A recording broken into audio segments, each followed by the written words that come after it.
sabe que siempre en Nuestras Voces y en cefin.com.ar dedicamos un espacio muy importante a la educación. Creo que es el eje, y lo decimos siempre, de lo que es la vida de un ser humano, de un ciudadano. Crecer, el crecimiento, todo parte a partir de la educación.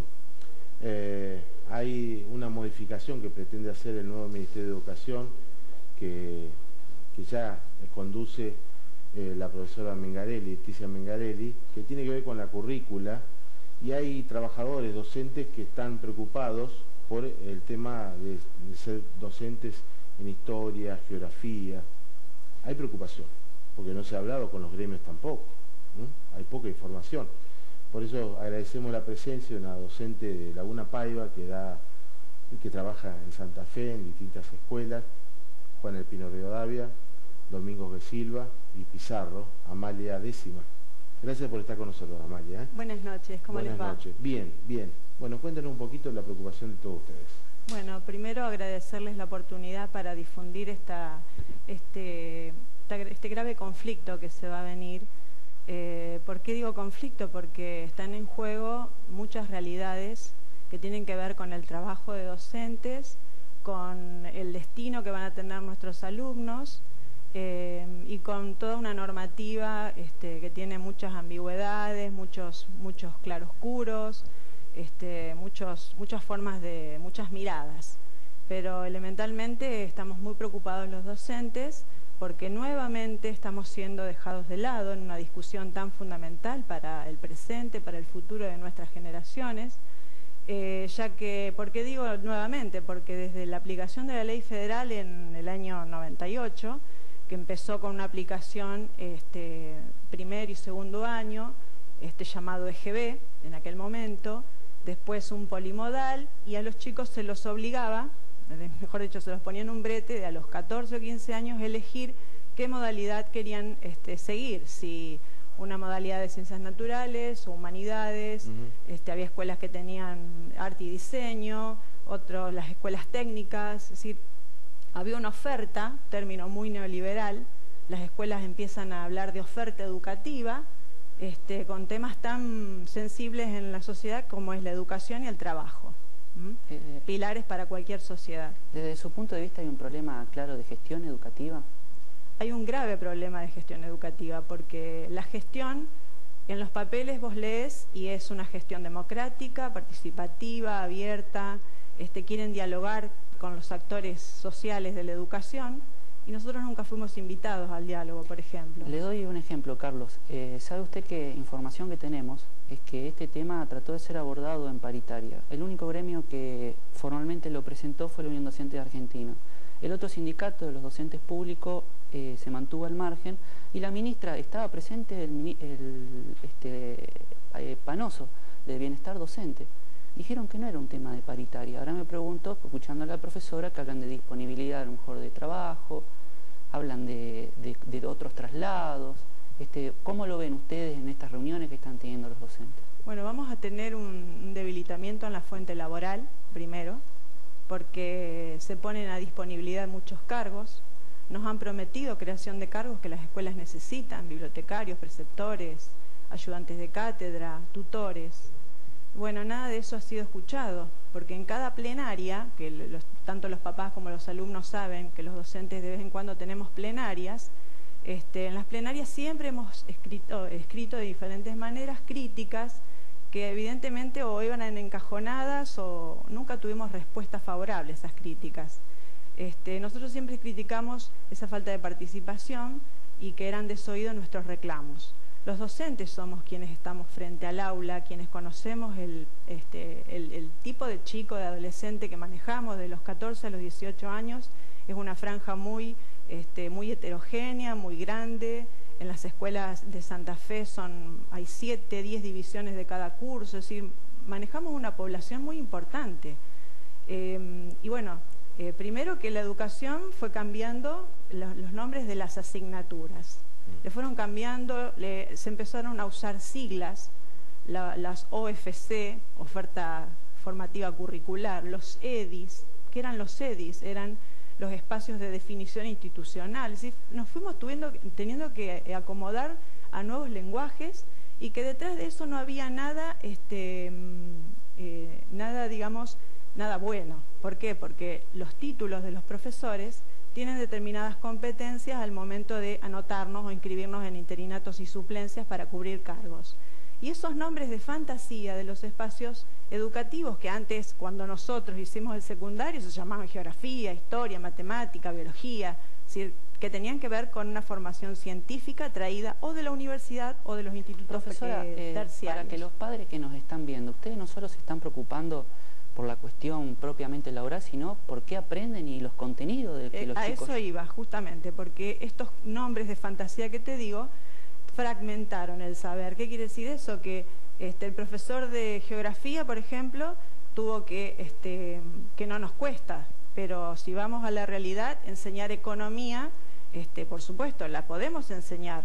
Yo tengo posgrados, tengo cursos hechos, nos capacitamos. Pero ¿qué pasa? Nuestros títulos, cuando vienen los escalafones, si bien yo soy titular en economía, pero aparezco con título habilitante, o vengo desestimada en escalafones, y eso implica una pérdida en los derechos adquiridos. Y sin embargo, ¿usted siente que el Estado los capacita en servicio frente a estas currículas? Sí, ellos dicen que la oferta es variada, que están a disposición los cursos que el Ministerio brinda, pero tampoco nunca nos preguntaron qué cursos queremos hacer, no podemos elegirlos, y tampoco nos licencian o nos dan permiso para el cursado, ¿verdad? Usted recordaba la época del 90, neoliberal, y advertía de malas políticas en el sector de educación, ¿no? Hacia la docencia, hacia los alumnos.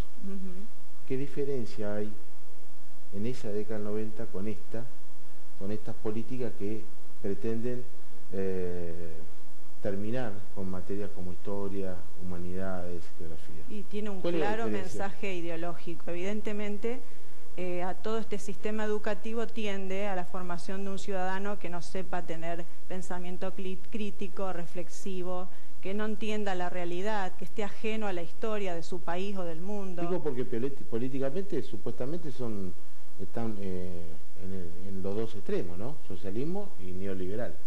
Sí, pero una cosa son lo que dicen y otra es la práctica. Porque si uno lee los tremendos documentos que nos han mandado, porque lamentablemente por allí se usan las nuevas tecnologías, con el hecho de decir, ya te lo mandé a tu mail, resulta que abríamos y eran 9 archivos gigantescos que apenas podíamos imprimir, no tenemos tiempo de leerlos, no podemos participar activamente en la discusión y en el cambio. Hubo una primera instancia que fue el 13 de diciembre del 2010 en la cual tuvimos el primer contacto con esos documentos. Una jornada de mediodía nos dieron, que es la que el Ministerio permite que los docentes se liberen de las clases para leer un documento. Fue ahí donde dijimos, no, rechazamos esto, queremos discutirlo para un cambio futuro, que es verdad, la educación necesita cambios, pero tienen que ser desde las bases, tenemos que ser escuchados los profesores. Desde el 2009 el Ministerio de Educación de la Nación, en realidad el Consejo Federal... Del 2008. Había aprobado los lineamientos para la educación secundaria obligatoria. Así es, la ESO. La ESO es un sistema educativo que en España fue un rotundo fracaso, y sin embargo acá lo seguimos aplicando. Ellos ya van por el tercer cambio, pero por ejemplo en España siempre se han discutido en las escuelas los documentos, las currículas, los nombres de las asignaturas, iban cambiando pero a la marcha de el funcionamiento, y se trataba de perfeccionar. Todo es perfectible, pero lo que nosotros queremos es ser tenidos en cuenta en esa discusión, queremos ser parte activa. Carlos, fíjate lo importante de lo que está diciendo la profesora y con el nivel que lo está diciendo. Habló de... Muy respetuosamente, además. No, un debate importantísimo que está dando. Que no se ha dado públicamente, se ha dado nuestra voz únicamente.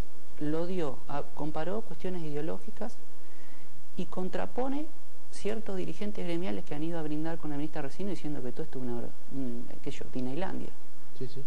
Sí, siempre hablaron de revolución educativa, la estamos esperando. Ha brindado con la ministra y con la ministra entrante inclusive.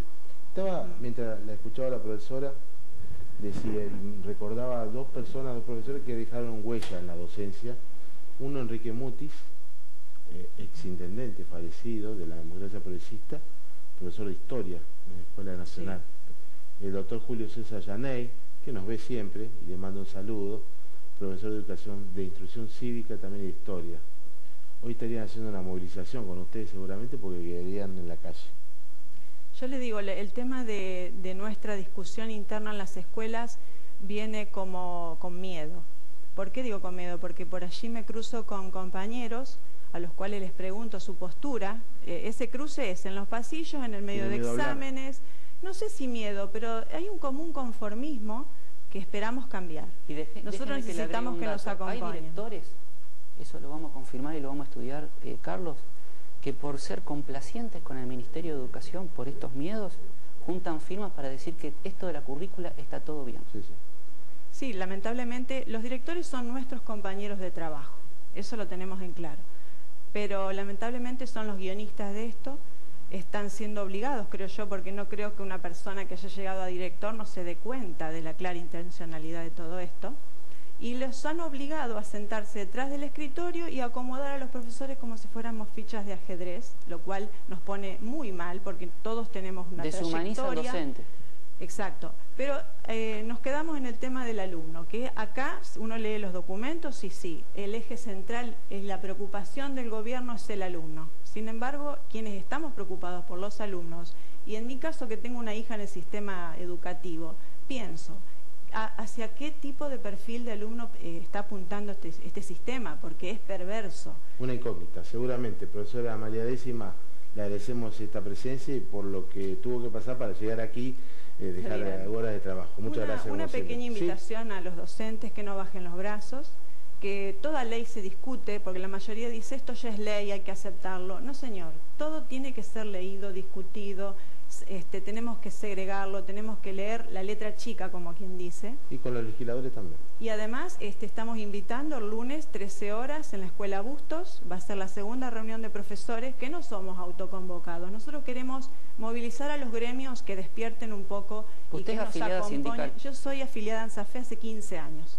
Y el gremio no sé qué pasa, ninguno de los gremios está, recién leí algo de UDA que me gustó y que lo apoyo, es que están juntando firmas para eso, pero también los profesores necesitamos que todos los gremios a quienes estamos afiliados nos física, acompañen. Política, ese día 13.